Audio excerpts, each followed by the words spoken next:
Stop, poczekaj. Poznaj Anię. W Katowicach ma mieszkanie. 4600 ma na rękę, jednak sprawia coś udrękę. Raty zero ma na sprzęty, w planach kredyt nieujęty. I zapytasz, czyja wina? Budżet Ani się nie spina. Pensja dobra, czy to racja? Przecież kryzys i inflacja. Choć na koncie nie ma nędzy, to brakuje wciąż pieniędzy. Nie uzbiera większej kwoty, bo wydaje na głupoty. O podróżach, dobrobycie marzy jednak całe życie. Ktoś doradził? Sprawdź platformę, zrobisz finansową formę. Tam za darmo mnóstwo wiedzy, filmy, konkurs i koledzy. Trener od finansów radzi i za rękę poprowadzi. Przez pieniędzy świat zawiły, nawet gdy odejdą siły. Budżet wnet układa Ania. Uczy się inwestowania, spłaca raty i oszczędza. Motywacja ją napędza. Nagle w życiu rewolucja. Finansowa ewolucja. Z każdym dniem jest spokojniejsza. Dług i stres się ciągle zmniejsza. Zmiana w głowie i portfelu. Uczestników też ma wielu, którzy razem z nią w konkursie przerabiają to na kursie. Pomożemy Ci z majątkiem, z dobrym planem i rozsądkiem. Sprawdź bezpłatnie. Daj nam szansę. Uleczymy Twe finanse. Jest to dla kogoś niewygodne. Najważniejsze w tym wszystkim to jest zmiana myślenia. I tak powstają pewnego rodzaju nawyki. Też byłem kolekcjonerem wiedzy. Ukrywałeś? Tak. To nie ma znaczenia, jakim jestem wieku. Ja miałem wory pod oczami, nie mogłem w ogóle spać. Warto jednak przełamać tą barierę i Wpadłem w pierwszą spiralę zadłużenia. A ja dzięki temu zyskałam dodatek do emerytury. przecież ja wiem, ile wydaję, nie? Ja miałem 250 000. 220. To jest jak hazard. Może temu zapłacę, a może temu i Nie wstydzę się finansów, bo sami się wstydziliśmy. Ta wiedza jest po prostu ukryta. Te długi nie dawały mi spokoju. non-stop kredyt. Przyznam Ci, że jestem dumny. Czas zrobi swoje, a ty? Cześć, Grzegorz Kusz z tej strony. Witaj na kanale. Dziś wyjątkowy odcinek, poprowadzę go z Dawidem. Cześć, Dawid. Cześć, witajcie. No i dzisiaj nie będzie jednego gościa, a będzie wielu gości. Jest to odcinek, na który wielu z Was czekało. To jest podsumowanie 6 miesięcy zmagań w metamorfozie finansowej. Dlaczego, Dawid, można powiedzieć, że to jest taki wyjątkowy odcinek? Jest to wyjątkowy odcinek ze względu na to, że rok temu rozpoczęliśmy zmagania i pracę nad metamorfozą finansową i jesteśmy po pierwszej edycji konkursu Metamorfoza Finansowa. Dzisiaj poznacie 3 osoby, które zwyciężyły w poprzedniej edycji i jednocześnie będziecie sami mogli zapisać się do własnej metamorfozy finansowej, ponieważ startuje druga edycja. Dokładnie tak. Ja myślę, że możemy się zgodzić, Dawid, że bardzo szybko ten czas przeleciał i często się mówi, że czas zrobi swoje, a ty? No i wielu z Was zrobiło coś z tym czasem i faktycznie przeszło metamorfozę finansową swoją własną i dziś pokażemy Wam na kanale najlepsze momenty, całe filmy przemiany zwycięzców, trójki zwycięzców, czyli Liliany, Macieja i Aliny będą dostępne na platformie, a dzisiaj pokażemy te najgorętsze, najciekawsze momenty. No i Ty również będziesz mógł dzisiaj zapisać się do swojej przemiany, no bo wkrótce, Dawidzie, rusza drugi konkurs metamorfozy finansowej. Tak, 1 września startujemy i do tego momentu będą trwały zapisy aż do wyczerpania naszego limitu. Limit będzie podany również gdzieś poniżej tego odcinka. Teraz warto wspomnieć, że w kwietniu na InvestCaves przeprowadziliśmy debatę wraz z traderem pod tytułem Metamorfoza finansowa rozpoczyna się w głowie. I słowa, które usłyszycie zaraz od Liliany, mocno oddają to, jak prawdziwe jest to stwierdzenie. Zobaczcie sami. Wróćmy do tej swojej metamorfozy. Do tej metamorfozy. Wiesz co? Ja myślę, że najważniejsze w tym wszystkim to jest zmiana myślenia. Otwarcie głowy na wszystko, co jest na zewnątrz. Bo jak zaczyna ci się robić ciasno i nie wiesz, komu tak naprawdę wysłać te pieniądze, no to zaczynasz się znajdujesz się w takim tunelu. I tak przerzucasz, może temu zapłacę, a może temu i tak w sumie zaczynasz. I nagle wiesz, jak siedzisz przed tymi finansami, jak to zaczęłam na to patrzeć, no mówię, no co się kurczę może stać? Tak, wiesz, takie rozluźnienie nagle, bo zaczęłam rozmawiać w ogóle o tych pieniądzach, których nie chciałam w ogóle wcześniej dotykać. To jest takie... I poczuł człowiek, ja poczułam, że to nie jest takie straszne, jak mi się cały czas wydawało. No i nagle, wiesz, zaczynają ci się, tak jak mówię, telefony. Wszystko z zewnątrz wchodzi. Tu taka propozycja, tu inna. Których nie było wcześniej. Tego nie było wcześniej. Tego wcześniej nie było. Czyli w momencie, kiedy dokładnie ja zaczęłam myśleć inaczej o tych finansach, w ogóle zaczęły się inne rozmowy. No wszystko po prostu ruszyło. No nie chcę mówić teraz o kwotach i o tym, co się tak naprawdę pozmieniało, bo może to nie o to chodzi, bo skala, to tylko my sobie narzucamy, co się może wydarzyć, tak? Ale puściłaś w świat taką energię, dokładnie, to mentalność obfitości, otwarłaś się wreszcie na finanse, tak. Więc nie dość, że odblokowałaś potencjał, zaczęłaś się edukować, przestałaś się bać. Ja myślę, że to jest kluczowe, że się przestałam bać, tak? Okay. To jest to. To myślę, że to jest dobre. My nie przez przypadek mamy jeden z hashtagów, który wykorzystujemy na kanale czy na spotkaniach. Nie wstydzę się finansów, bo sami się wstydziliśmy. I wiemy, jaka to jest droga, do czego ona prowadzi, do tego, że oszukujemy się i nie mając pieniędzy, szukamy pieniędzy nie z zarobku, nie ze swojej pracy, nie ze swojej umiejętności, nie z dawania wartości, tylko szukamy pieniędzy w bankach, co ja sam robiłem i udawałem przed samym sobą, że mam pieniądze. To samo, to wiesz, jako przedsiębiorca non-stop kredyt. No i teraz pytanie, co z tego, że ja ich nabiorę i znowuż mam jakąś górkę i tak je trzeba spłacać. To jest koszt. Teraz trzeba popatrzeć, jak to faktycznie wygląda. Czy on mi był potrzebny wcześniej, czy nie był potrzebny. Wiesz, to jest takie... No, nie wiem, zaczęłam się nad tym wszystkim zastanawiać. Ja myślę, że to...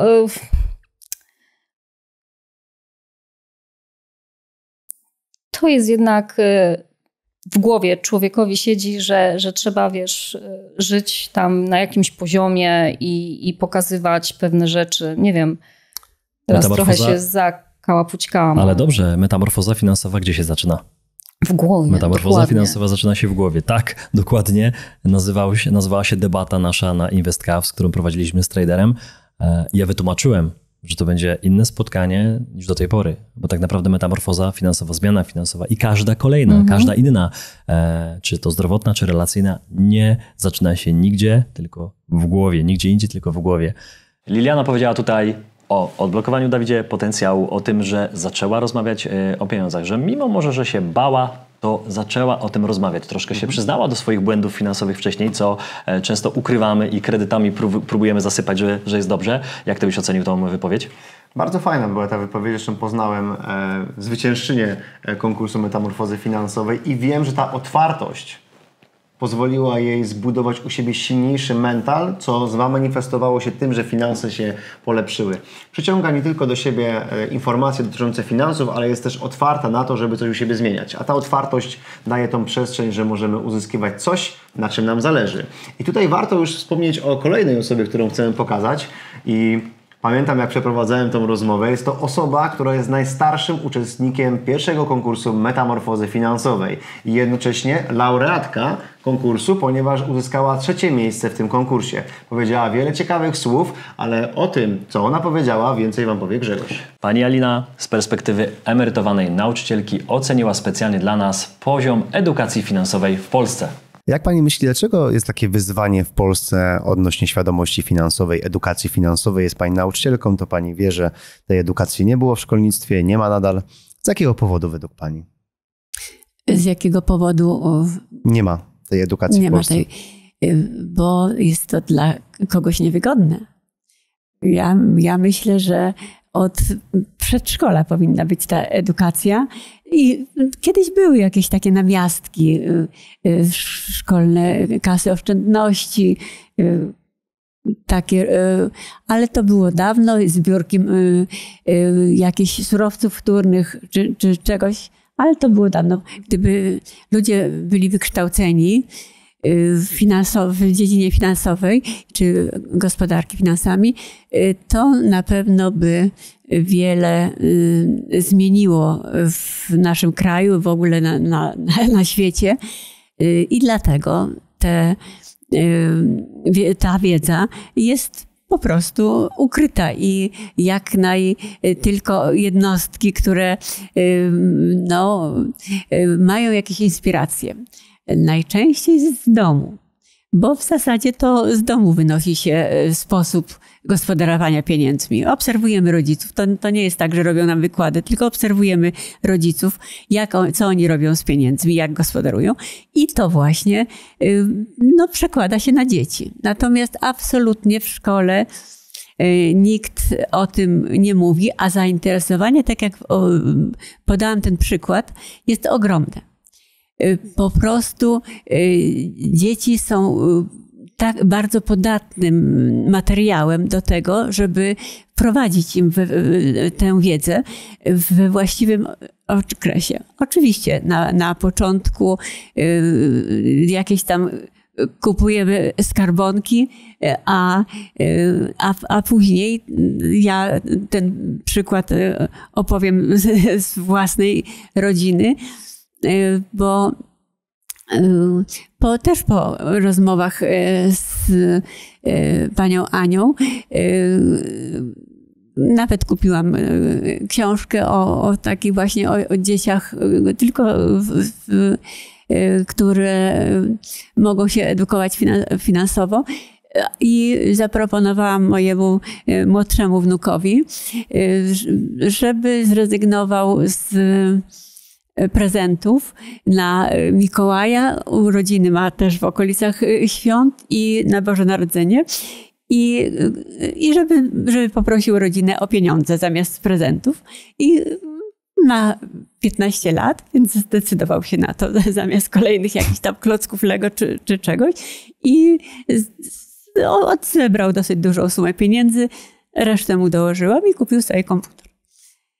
Także gdyby ktoś podsuwał takie pomysły, nie wiem gdzie, w szkole, w telewizji, gdziekolwiek dzieciom, to na pewno ta rzeczywistość wyglądałaby inaczej. Pani Alina w dobry sposób podsumowała to, gdzie rozpoczyna się tożsamość finansowa. Uzyskujemy informacje, uzyskujemy inspiracje od swoich rodziców i tak powstają pewnego rodzaju nawyki. Często nawyki, które nie są dobre dla nas samych. Dokładnie tak. Pani Alina powiedziała też jedną ważną rzecz, którą wszyscy wiemy, ale po raz kolejny się to pojawiło, że rządzący na pewno nie wprowadzą edukacji finansowej, bo im się to po prostu nie opłaca. Tak. I fajne jest to, że w metamorfozie finansowej uczestniczyli ludzie z różnym poziomem wiedzy, z różnym doświadczeniem, z różnym majątkiem, mając długi i też nie mając długów. I historia, którą teraz poznacie, historia Macieja, mówi o tym, jak wychodzić z zobowiązań.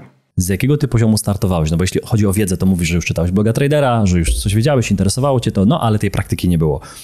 To kwestia, jaki ty miałeś poziom, z czego startowałeś, co wpisałeś w zgłoszeniu, w tym dzienniku metamorfozy, jaki miałeś poziom finansowy, czy to był długi, czy to nie był długi. Tak w skrócie oczywiście, bez może liczb, ale myślę, że to jest ciekawe. Tak, ja jeszcze nawiążę tylko, że też byłem kolekcjonerem wiedzy przez bardzo długi czas, lata nauki, ale już wracając do mojego poziomu, to startowałem tak naprawdę jeszcze z potężnymi długami przed samą metamorfozą i o których tak naprawdę nikt nie wiedział. Ukrywałeś? Tak. Ukrywałem, bo to były duże długi. A z czego wynikały te długi? Możesz się podzielić z nami? Z moich decyzji błędnych finansowych, które tak naprawdę zaciągałem w momencie osiągnięcia dorosłości. Wyprowadziłem się z rodzinnego domu, brakowało kasy, wpadłem w pierwszą spiralę zadłużenia, jakoś z tego wyszedłem, ale potem wpadłem w drugą, zaciągnąłem jeszcze kredyt, potem kredyt jeszcze dodatkowo trzeba było spłacić, kilka pożyczek na raz i w końcu padła decyzja wyjazdu za granicę. Okej, czyli nie byłeś w stanie już w Polsce tego spłacać, co? Nie byłem. A to chwilówki też się pojawiły jakieś? Tak. No to 5 moglibyśmy sobie przybić, bo ja byłem bardzo dobrym klientem, już to wspominałem, chwilówek i oni mnie wręcz kochali. I kolejne, ja do dzisiaj dostaję SMS-y. Ja tak samo. I mimo, że z wszystkich baz tak mi się wydawało, już się usunąłem i pousuwałem konta, bo dostawałem, to jest jak hazard, wiesz? Ja dostaję ostatnio, ktoś gdzieś nie usunął moich danych lub je sprzedał ponownie i dostaję propozycję. I nie kusi mnie już z tego wyleczyłem, sytuację też poukładałem, Ale to jest coś wspólnego. Okej, to wróćmy. To wyjechałeś za granicę, żeby zarabiać więcej, żeby móc spłacić te długi. Tak. Ile tych długów było? To było Ja miałem 250 tysięcy. 220. 220. No to bardzo blisko. No to wiem, że to jest dużo. Gdzie pojechałeś? Do Holandii. I co to była za praca? A na początku detailer, ale to był okres, kiedy była pandemia i zaczęła się wojna. Przestały być dostarczane produkty do fabryk. Ja straciłem pracę jedną, poszedłem do drugiej, druga też się skończyła i był problem po prostu przez pierwsze pół roku bardzo z pracą. Wtedy się przebranżowiłem na mechanika ciężarowego. Wow, jaka zmiana. Tak. Ale zmiana pod kątem finansowym, że tam się co, więcej zarabiało, no bo ty miałeś więcej potężny, trzeba było go spłacać, więc motywacja, to tam nie ma tak, że nie chce mi się dzisiaj iść do pracy, to sobie poleżę, bo dług jest ogromny, tam nie ma w ogóle wymówek. No nie, tak naprawdę non-stop dostawałem przez pierwszy rok telefon od komorników. Bardzo lubiłem tą pracę, ale te długi nie dawały mi spokoju. I spałeś w nocy? Bardzo słabo. Sam jakby ten cały kierownik z firmy wziął mnie po jakimś czasie na rozmowę i mówi, że no, nie wyglądam generalnie dobrze. Ja miałem wory pod oczami i nie mogłem w ogóle spać. To było bardzo trudne, żeby to wszystko tak naprawdę samemu udźwignąć, bo dodatkowo jeszcze miałem dziewczynę w Polsce. Nie wiedziała o tym długu? Wiedziała częściowo. Okej. Ona jako jedyna wiedziała? Czy bo mówisz, że ukrywałeś? Kilka osób, ale to tylko częściowo. Czyli mówiłeś o długach, ale nie takich. Tak. Jakbym widział siebie w lustrze. Wiesz, dokładnie tak samo. To było bardzo trudne, żeby lawirować w tym pożyczaniu pieniędzy również. Nie wiem, czy ty tak miałeś, że pożyczałeś też pieniądze od ludzi, mówiąc, że to jest na inny cel, bo gdzieś tam ta spirala była taka duża, że już banki nie chciały dawać, że już karta była wyzerowana. No, trudny moment. Tak. Akurat w takim momencie nie byłem, bo nie miałem takich znajomych, którzy mieliby pieniądze. Oni... Może dobrze. Tak, dobrze. Bardzo dobrze, bo uważam, że wtedy byłem w takim środowisku, gdzie po prostu sam nie mogłem mieć pieniędzy, bo ludzie, moi znajomi też byli w długach. Okej. No to jest częsta sytuacja w środowisku młodych ludzi, no, od kogo pożyczysz kasę, żeby spłacić albo jakąś część chociaż spłacić. No, nie pożyczysz od kumpla w wieku 20 tam kilku lat 50 tysięcy, bo mówię spoko, teraz ci przelewam, oddaj kiedy możesz. No, raczej się to nie dzieje. Dawid, mam wrażenie, że tutaj to był taki emocjonalnie bardzo trudny odcinek nagrany, bo młody chłopak, 20-kilkuletni, ponad 200 tysięcy złotych długów i widzieliśmy, że Maciejowi tutaj na tym odcinku łamał się głos, bo on opowiadał, wracał do tych momentów, kiedy robiąc swoje ogromne długi, wyjechał za granicę nie dlatego, że chciał, tylko dlatego, że musiał. I to naprawdę były niesamowite emocje związane z tym, że kiedyś została podjęta jakaś decyzja, wzięte pożyczki, no i później już tak naprawdę nie masz wyboru. Potem już tak naprawdę nie żyjesz swoim życiem trochę. Nie wiem, jak ty to odebrałeś. Ja największą uwagę zwróciłem na słowa o środowisku. Tak. Jak środowisko jest ważne, sobie przypomniałem, ponieważ to, z jakiego środowiska pochodzimy, w pewien sposób kształtuje to, gdzie się znaleźliśmy. Ale na końcu jest tak, że to od nas samych, od dyscypliny i od wsparcia przyszłego zależy to, gdzie my się tak de facto na końcu znajdziemy. I cieszę się, że Maciej jest z nami w środowisku Nie wstydzi się finansów, ponieważ może rozmawiać o swoich wyzwaniach i projektować swoje życie tak dokładnie, jak sobie tego życzy. Dokładnie tak. Ważne jest również to, szczególnie jak Maciej wspomniał, że był w środowisku, gdzie nie miał wsparcia. Nie miał znajomych, którzy również mieli długi, więc byli na tym samym wózku, więc on nie widział innego, można powiedzieć, życia w tej swojej bańce, ale pojawił się ktoś w postaci planera, który właśnie wskazał drogę, wskazał rozwiązania, przede wszystkim był w tej trudnej drodze wychodzenia z tych złych nawyków. Tak, bo mental jest kluczowy i czasami trzeba po prostu osobę podciągnąć w tym działaniu, ale w takich dobrych słowach, mówiąc Tak, to jest ten moment, żebyś to zrobił, zadziałał, ponieważ możesz, szczególnie jak tak młody jesteś, nie? Ale nie tylko młodzi mają tą przestrzeń na zmiany. Zobaczcie sami kolejny fragment. Jakie to obszary chciała Pani rozwiązać u samej siebie? Już wspomniała Pani o inwestowaniu, ale może coś więcej, więc porozmawiajmy o tym chwilę. Przede wszystkim to chciałam ulokować gdzieś nadwyżkę, którą miałam ponad żelazną rezerwę i nie wiedziałam w ogóle, no wydawało mi się, że niedobrze jest trzymać te pieniądze w domu i dobrze by było, żeby one zaczęły dla mnie pracować, a nie tylko, że ja na nie pracowałam. I w związku z tym dlatego ciągle szukałam w książkach, w internecie, ale żaden pomysł nie przychodził mi do głowy. Zobaczyłam metamorfozę i natychmiast uznałam, że to jest coś dla mnie. Tak jak mówiłam później, okazało się, że po zastanowieniu zobaczyłam, że tak duże zainteresowanie jest tym konkursem, to pomyślałam, nie będę zajmowała młodszym, oni na pewno bardziej tego potrzebują, ale moja pani planerka, Planer, tak, to pani Anna Knapik, to osoba, która spowodowała, że zostałam przy tej metamorfozie, bo jej po prostu takie zdecydowanie przekonała mnie, że to nie ma znaczenia, w jakim jestem wieku i po prostu od razu postawiła mi warunki, najpierw oczywiście wywiad, jakie mam potrzeby i mówiłam, że głównie to właśnie chciałabym gdzieś zainwestować te pieniądze, a okazało się, że pani Ania po analizie mojej sytuacji powiedziała, że nie tylko o inwestowaniu tych pieniędzy, które miałam, ale także zaproponowała, żebym wynajęła swoje mieszkanie, które od wielu lat stało nieużywane i faktycznie miałam takie pomysły, żeby je wynająć, ale nie wiedziałam, jak to zrobić, bo po prostu mieszkając za granicą trudno mi było poszukać kogoś, kto by chciał mieszkanie wynająć.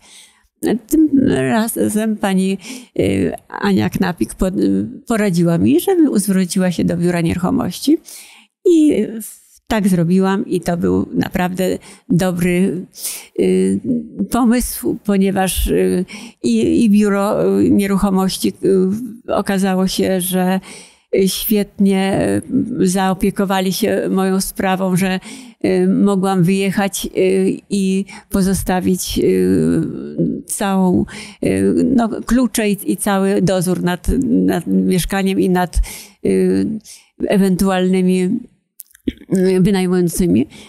Biuro Nieruchomości, biuro spisało się naprawdę bezbłędnie i po prostu w ten sposób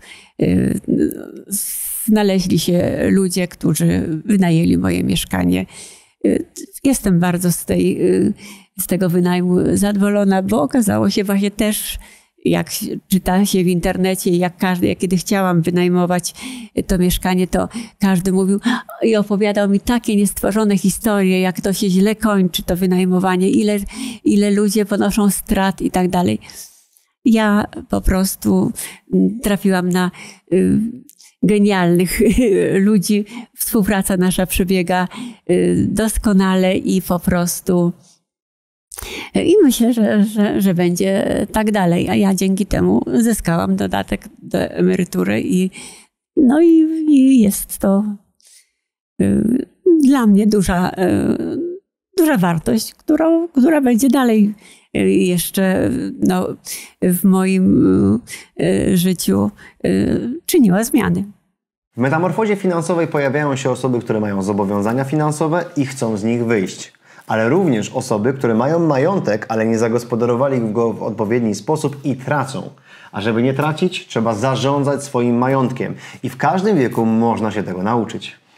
Nie wahaj się, jeśli chcesz się zgłosić, ale uważasz, że Twoja wiedza finansowa jest zbyt mała, żeby się zgłosić, bo zgłaszają się bardzo różne osoby. Zobaczmy teraz wspólnie, jakie wyzwania i wymówki na samym początku miała zwyciężczyni konkursu Lidiana i jakie rozwiązania wdrożyła, żeby poprawić swoją sytuację finansową. Panie Szymonie, ja jednak dzisiaj mam coś ważnego, nie mogę, przełóżmy to. I ludzie też przekładają, ale i uciekają przed tym, co powiedziałaś, czyli to, czego się boisz, to jest coś, co trzeba zrobić, co i tak cię później dogoni. No i po tej, pierwszej rozmowie, po tej pierwszej rozmowie w ogóle, to, że wzięłam taką decyzję powzięłam, bo to, zastanawiasz się, wejść to, nie wejść to, wyślę tego SMS-a, bo tam trzeba było SMS-a chyba wysłać. Tak. I co mam napisać? No po prostu napisałam, nie radzę sobie z finansami, tak? Chyba taki tekst był, bo nic więcej nie. No i mówię, dobra, niech to będzie. No i potem ten telefon. No i potem, jak poczułam, że to faktycznie się zaczyna dziać, no i teraz trzeba zacząć z tym pracować. To dopiero początek. Tak, nie, no i wydrukowałam ten skrypt i to wszystko. Jak zaczęłam to czytać, mówię, kurde, ja nic z tego nie rozumiem. Ale najlepsze jest to, że teraz na przykład wracam do nagrań, które Dawid ma tam na formie i zupełnie inaczej go rozumiem niż wtedy. Niż na samym początku. Tak. A to było ledwie pół roku temu. Dokładnie. Ja myślę, że jak wrócę do tego, nie wiem, za 2 miesiące, też jeszcze coś innego tam znajdę. To jest tak jak z książką. Jak kilka razy przeczytasz, to widzisz za każdym razem co innego, więc warto jednak przełamać tą barierę i myślę, że właśnie skłoni się ku temu, żeby jednak z tymi swoimi tam, powiedzmy, problemami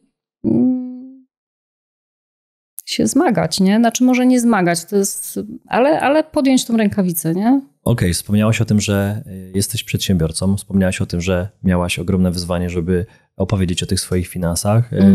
Zrobiłaś to, mówiłaś, że był deficyt, że długo jesteś przedsiębiorcą i trochę miałaś pretensje do siebie, że no akurat może teraz jest taka sytuacja, ale wspomniałaś, że w COVID-zie było może lepiej i tam były zarobki. Jakoś pokierowałaś tym swoim budżetem w ten sposób, że byłaś w tej sytuacji. To powiedz mi, jak wyglądały te 6 miesięcy konkursu od wrzesień, październik, listopad, grudzień, styczeń, luty do końca lutego, czy tam troszkę dłużej.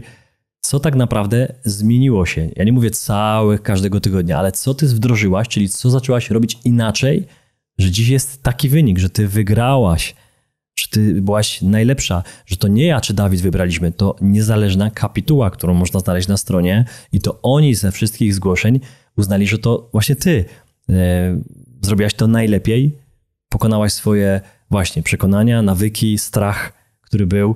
Co ty takiego wdrożyłaś? Opowiedz troszkę o tym. To jakby się, wszystko dzieje równolegle, bo to tak naprawdę, jeżeli już zaczynasz dotykać tego tematu i nagle widzisz, że się po prostu, nie wiem, otwierają ci się różne inne możliwości i tak naprawdę zaczynają do ciebie dzwonić ludzie nagle z propozycją, takiej, której wcześniej byś nie dostał tak naprawdę, tak mi się wydaje. Ale ja już wtedy byłam gotowa na coś takiego.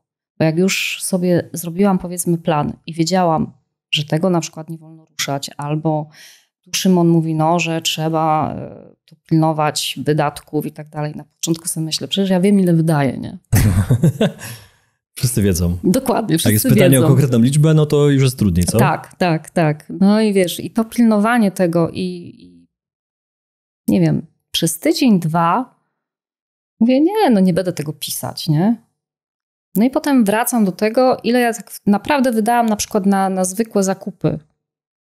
Mnie się wydawało tyle, a potem wzięłam z karty, zaczęłam spisywać te kwoty. Jakieś zdziwienie, że prawie podwójna kwota.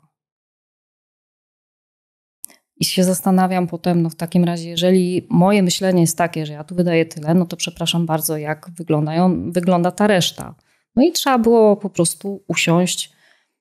Zaczęłam sobie ściągnąć najłatwiejsze narzędzie, jakie może być, czyli to, co możesz zrobić od razu, czyli nie siadać przy komputerze, nie przepisywać tego, tylko ściągnęłam sobie aplikację jakąś najprostszą ze sklepu na telefon i od razu robiąc wydatek, bo tak się trzeba nauczyć na własnym budżecie, powiedzmy, domowym. Ja nie mówię o firmie, bo to potem się i tak przełoży, ale uczyć się tego, że kontrolujesz to, co robisz. Bo tak naprawdę moje wyobrażenie o tym, co robię, a o tym, co się faktycznie wydarzyło, to są dwie różne rzeczy. No byłeś przekonana, że wydajesz Oczywiście, X, a się okazało, że 2 razy więcej wydałaś tak. na zakupy. To jest pierwszy przykład. A gdzie tam firma? To, co powiedziałaś, że my w głowie liczymy inaczej, a tutaj na tych... Tak, i to, co mam sobie, powiedzmy, zostawić czy oddzielić, porobić sobie tą rezerwę finansową. Bo cały czas było dla mnie też niejasne. Ja mówię, dlaczego tak pilnujemy tylko tego budżetu domowego? Przecież ja mam firmę, ja muszę w firmie sobie zacząć układać. No ale póki ja sobie nie układam tego na małym, powiedzmy, podwórku, no to jak mam to przenieść na te większe? Bardzo się cieszę, że widzowie naszego kanału, uczestnicy konkursu Metamorfozy Finansowej tak szczerze opowiedzieli o swoich finansach, o swoich wyzwaniach, o swoich błędach, o swojej niewiedzy. Ale co najważniejsze, Dawid, zrobili coś z tym i widzieliśmy tą naprawdę ogromną zmianę. Nie tylko w portfelu, ale przede wszystkim przemianę w głowie. Jak ty, Dawid, byś podsumował te odcinki, które tu oglądaliśmy wspólnie? No przyznam ci, że jestem dumny. Dumny z naszej społeczności.